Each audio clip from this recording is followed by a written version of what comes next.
Now, confidence in the manufacturing sector remains dismally low. The BER Absa Manufacturing Business Confidence Index saw sentiment pick up, but a mere 5 points to 23 index points.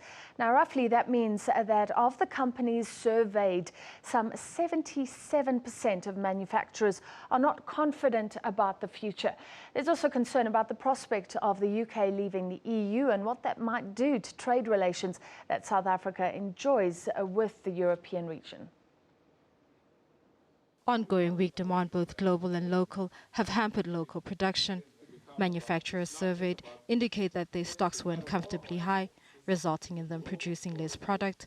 The BER Absa Manufacturing Survey found that the output indicator had been in negative territories for 6 consecutive quarters. This reading of 23 is pretty weak, and what it's telling you is that almost 80% of the manufacturers out there are telling you that business conditions remain unsatisfactory. And when we drill down to try to understand what it is that is driving this weakness, manufacturers are telling us that demand conditions remain pretty weak.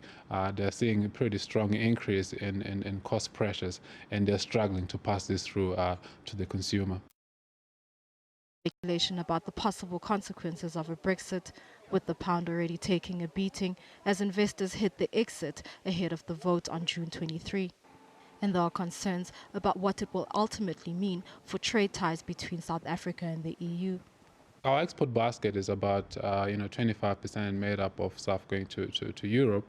What is happening in the UK next week is of big concern, and maybe the even big concern is that it appears that the Leave campaign is gaining momentum when you look at some of the latest surveys.